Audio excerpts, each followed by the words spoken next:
नमस्कार दोस्तों, एसएससी ज्ञान में आप सभी का स्वागत है। आज हम इस वीडियो में रेलवे ग्रुप डी का 2022 में जो एग्ज़ाम हुआ था उसके 18 अगस्त की सेकंड शिफ्ट में पूछे गए जीके जीएस व साइंस के सभी प्रश्नों को इस वीडियो में पढ़ेंगे। तो जिन बच्चों का ग्रुप डी का 17 नवंबर से एग्ज़ाम लगा हुआ है, एक बार सारी शिफ्टों का रिवीजन जरूर करें। मैंने 2018 की भी सारी शिफ्टों के वीडियो बनाकर डाल रखे हैं, तो आप लोग चैनल पर जाकर उनका रिवीजन जरूर कर लें, क्योंकि रेलवे द्वारा प्रीवियस ईयर से काफ़ी ज़्यादा प्रश्न जीके जीएस के रिपीट किए जाते हैं। तो बढ़ते हैं अपने आज के वीडियो में। वीडियो पसंद आए तो वीडियो को लाइक और चैनल को सब्सक्राइब जरूर कर लें, जिससे आप सभी तक डेली के वीडियो व नोटिफिकेशन पहुँचते रहें। बढ़ते हैं अपने वीडियो में और देखते हैं कैसे प्रश्न पूछे गए थे। पहला प्रश्न रीजनिंग का है, क्योंकि रेलवे में मैथ, रीजनिंग, जीके जीएस के प्रश्न सारे मिक्सअप में पूछे जाते हैं, तो मैथ और रीजनिंग के प्रश्नों को भी साथ में हल करते चलें।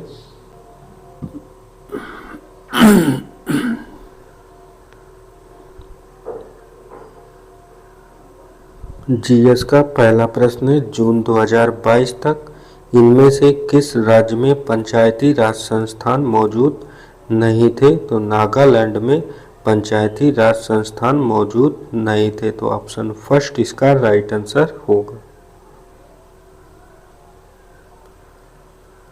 अगला प्रश्न, भारतीय राजभाषा अधिनियम किस वर्ष पारित किया गया था? तो उसका राइट आंसर हो जाएगा राजभाषा अधिनियम 1963 में पारित हुआ था, तो ऑप्शन थर्ड इसका राइट आंसर होगा।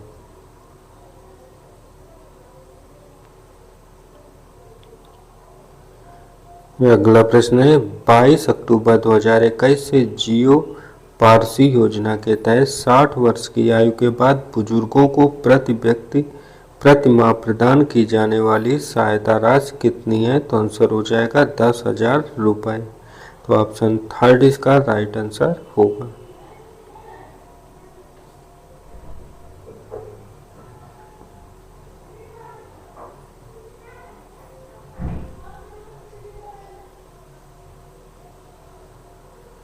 अगला प्रश्न है, मानव उत्सर्जन तंत्र का चित्र नीचे दिया गया है, उस विकल्प का चयन करें जो इसके ए और बी द्वारा नामांकित भागों के कार्यों को निरूपित करता है। तो इसका राइट आंसर हो जाएगा ए, जो चित्र में दिखाया गया है वो दर्शाता है मूत्र के निर्माण को, और बी जो दिखाता है मूत्र को संग्रहण के लिए ले जाने को, तो ऑप्शन थर्ड इसका राइट आंसर हो जाएगा।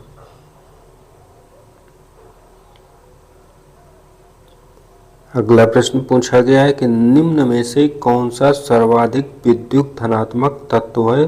तो मैग्नीशियम, स्कैल्शियम, सोडियम और कैल्शियम में स्कैल्शियम Cs जो होता है यह विद्युत धनात्मक तत्व है, तो ऑप्शन सेकंड इसका राइट आंसर हो जाएगा।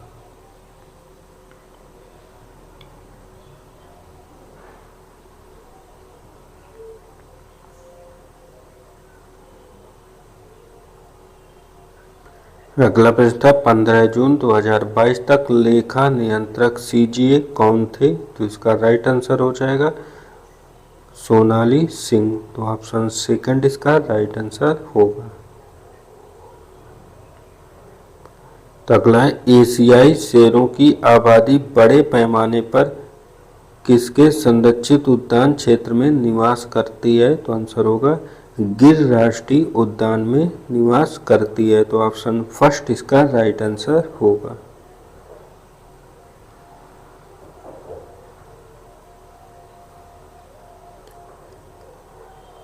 अगला प्रश्न था, विज्ञान और प्रौद्योगिकी के लिए शांति स्वरूप भटनागर पुरस्कार 2021 के प्राप्तकर्ता वैज्ञानिकों के सही समूह का चयन करें।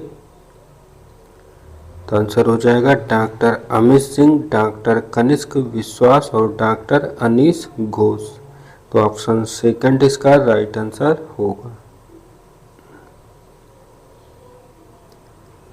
अगला प्रश्न था, कई प्रतिरोधों को समानांतर क्रम में संयोजित करने को इनमें से किसके समतुल्य माना जा सकता है? तो आंसर हो जाएगा चालक की अनुप्रस्थ काट के क्षेत्रफल में वृद्धि करना। तो ऑप्शन फर्स्ट इसका राइट आंसर होगा।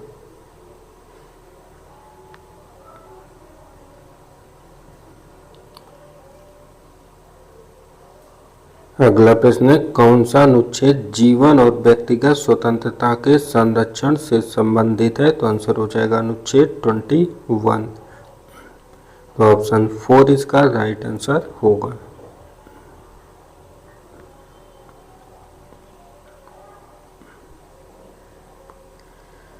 अगला प्रश्न है, औपनिवेशिक भारत की भारतीय आबादी का लगभग 85% भाग अर्थव्यवस्था के इनमें से किस क्षेत्र पर निर्भर है? तो आंसर हो जाएगा कृषि क्षेत्र पर। तो ऑप्शन थर्ड इसका राइट आंसर होगा।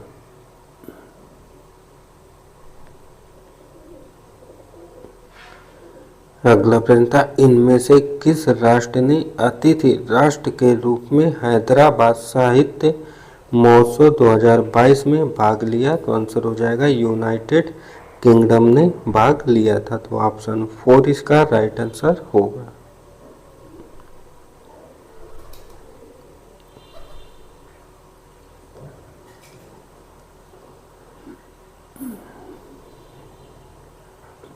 और ये डीआई के प्रश्न जो हर शिफ्ट में 2 प्रश्न डीआई से जरूर पूछे जाते हैं, तो आप लोग डीआई के प्रश्नों का भी अच्छे से रिवीजन करते चलें। अगला प्रश्न, साइंस का है 6 फेरों वाली एक धारावाही वृत्ताकार कुंडली के कारण उत्पन्न चुंबकीय क्षेत्र समान धारा प्रवाह वाले एक एकल वृत्ताकार पास के कारण उत्पन्न चुंबकीय क्षेत्र के कितने गुने के बराबर होगा? तो आंसर हो जाएगा 6 गुने के बराबर होगा। तो ऑप्शन थर्ड इसका राइट आंसर होगा।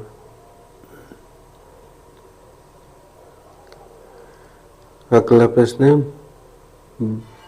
बर्मिंघम में ऑल इंग्लैंड बैडमिंटन चैंपियनशिप 2022 में किस भारतीय बैडमिंटन खिलाड़ी ने रजत पदक जीता? तो आंसर हो जाएगा लक्ष्य सेन ने। तो ऑप्शन सेकंड इसका राइट आंसर होगा। अगला प्रश्न है, लैंगिक जनन करने वाले एक जीव में गुणसूत्रों की संख्या 2n बराबर 18 है, तो इसमें अलैंगिक गुणसूत्रों की संख्या कितनी होगी? तो आंसर हो जाएगा 16। तो ऑप्शन थर्ड इसका राइट आंसर होगा।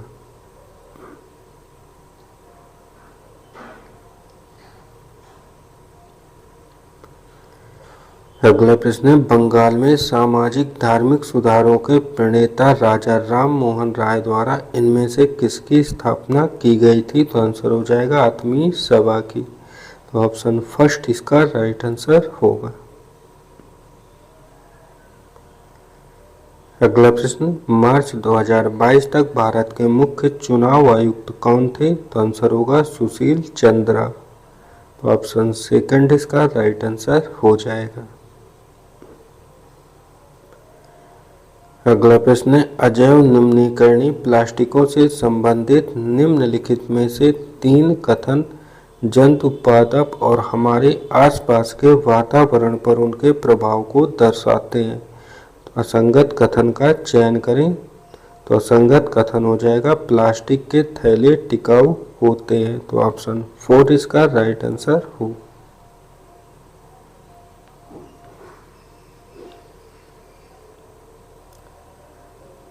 जितने भी बच्चे वीडियो को देख रहे हो, वीडियो को आप लोग लाइक जरूर किया करें। आप लोगों के लिए डेली मैं एक वीडियो का रिवीजन लेकर आता हूँ, जिससे आप लोगों की अच्छे से तैयारी हो सके। तो वीडियो कैसा लगा कमेंट बॉक्स में ज़रूर शेयर करें और वीडियो को लाइक करते चलें। अगला है, कुसुम सी सम खैर अर्जुन और शहतूत किस प्रकार की वनस्पति के प्रमुख वृक्ष है? तो आंसर हो जाएगा ये उष्ण कटिबंधीय पर्णपाती वन है। तो ऑप्शन 4 इसका राइट आंसर होगा।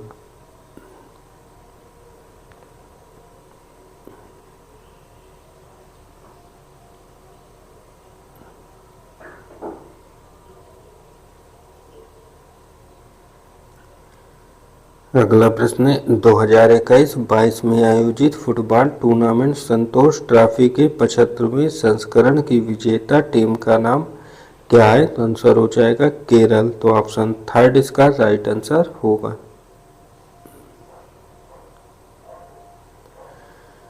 अगला प्रश्न था नीति आयोग राष्ट्रीय बहुआयामी निर्धनता सूचकांक 2021 के अनुसार भारत का कौन सा राज्य सबसे गरीब है? तो आंसर हो जाएगा बिहार राज्य। तो ऑप्शन थर्ड इसका राइट आंसर होगा। अगला प्रश्न था किसका रासायनिक नाम कैल्शियम सल्फेट डाइहाइड्रेट होता है? तो आंसर हो जाएगा जिप्सम का जो रासायनिक नाम है कैल्शियम सल्फेट डाइहाइड्रेट होता है। तो ऑप्शन थर्ड इसका राइट आंसर होगा।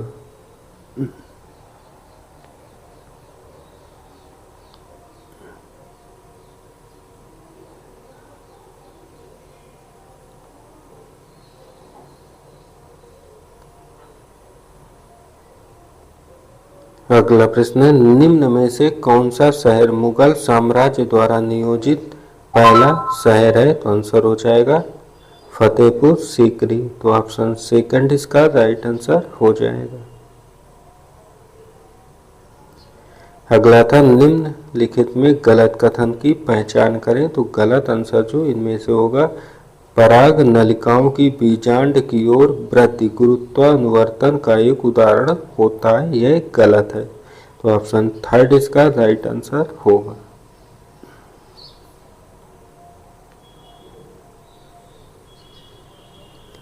अगला प्रश्न देखते हैं जो पूछा गया है कि लेंस द्वारा उत्पन्न आवर्धन किसके बराबर होता है? तो आंसर हो जाएगा यह V/U के बराबर होता है। तो ऑप्शन फर्स्ट इसका राइट आंसर होगा।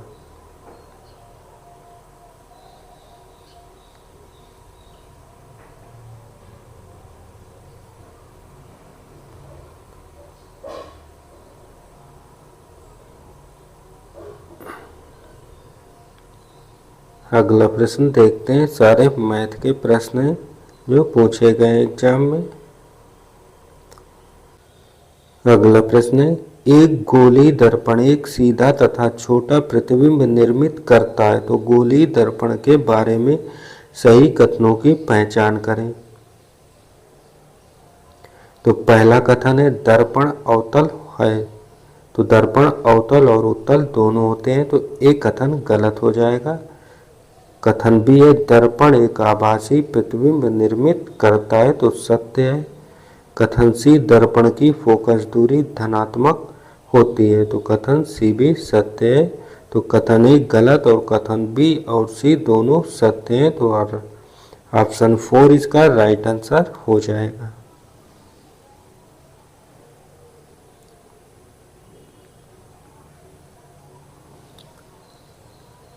अगला प्रश्न था किसी तारे की स्थिति में थोड़ा थोड़ा परिवर्तन होता प्रतीत होता है, इसका क्या कारण है? तो आंसर हो जाएगा क्योंकि वायुमंडल की भौतिक स्थितियां बदलती रहती हैं। तो ऑप्शन थर्ड इसका राइट आंसर होगा।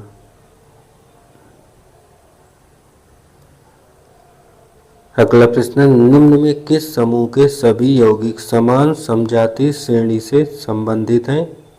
तो आंसर हो जाएगा C3H8 C4H10 और C5H12। तो ऑप्शन सेकंड इसका राइट आंसर होगा।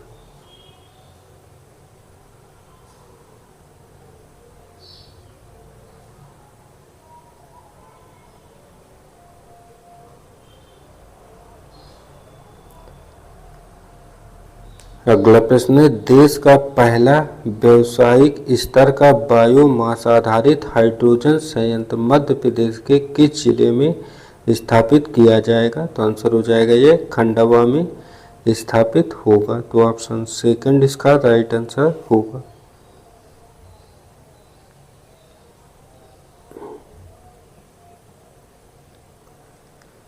अगला प्रश्न है आय में एक इकाई वृद्धि के परिणाम स्वरूप प्रत्याशित खपत में वृद्धि की दर क्या कहलाती है? तो आंसर हो जाएगा ये सीमांत उपभोग प्रवृत्ति कहलाती है। तो ऑप्शन 4 इसका राइट आंसर होगा। अगला प्रश्न है, मेंडलीव के आवर्त नियम के अनुसार कौन सत्य है? तो आंसर होगा तत्वों के गुणधर्म उनके परमाणु द्रव्यमानों के आवर्ती फलन होते हैं, यह सत्य है। तो ऑप्शन फर्स्ट इसका राइट आंसर होगा।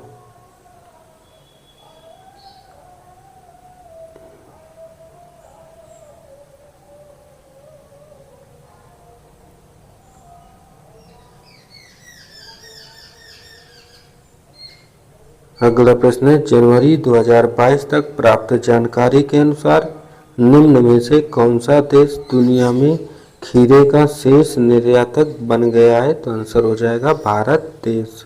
तो ऑप्शन थर्ड इसका राइट आंसर होगा।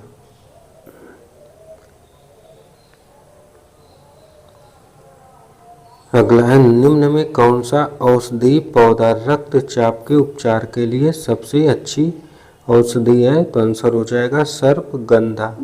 तो ऑप्शन सेकंड इसका राइट आंसर होगा।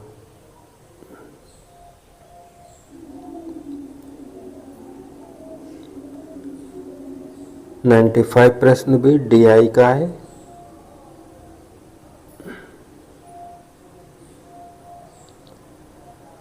अगला प्रश्न है, एक प्रकाशिक उपकरण वाई की फोकस दूरी धनात्मक है तो वाई एक है। तो आंसर हो जाएगा या तो उत्तल लेंस या उत्तल दर्पण है। तो ऑप्शन थर्ड इसका राइट आंसर होगा।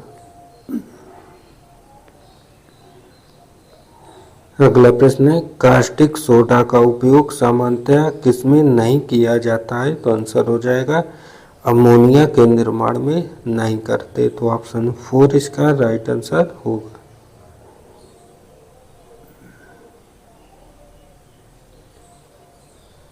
अगला प्रश्न है, जब किसी चुंबक को किसी कुंडली के पास ले जाया जाता है तो यह कुंडली में एक प्रेरित धारा उत्पन्न करता है। प्रेरित धारा के परिमाण को बढ़ाने के लिए किस विधि का उपयोग किया जाता है? तो पहला कथन है कुंडली में फेरों की संख्या में वृद्धि करना। तो पहला कथन सत्य है।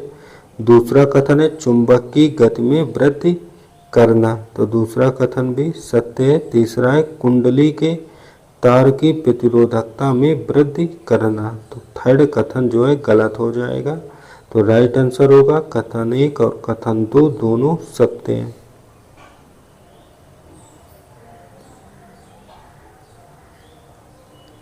और अंतिम प्रश्न मैथ का है। तो ये थे आज की शिफ्ट में पूछे गए जीके जीएस साइंस के सभी प्रश्न। अगर वीडियो पसंद आया हो तो वीडियो को लाइक और जो बच्चे नए हैं चैनल को सब्सक्राइब जरूर कर लें। आप लोगों को रेलवे व एसएससी के सारे एग्जाम्स की प्रीवियस ईयर के व जीके जीएस के सारे वीडियो इस चैनल पर मिलते रहेंगे। तो मिलते हैं अपने अगले वीडियो में। तब तक के लिए नमस्कार, जय हिंद।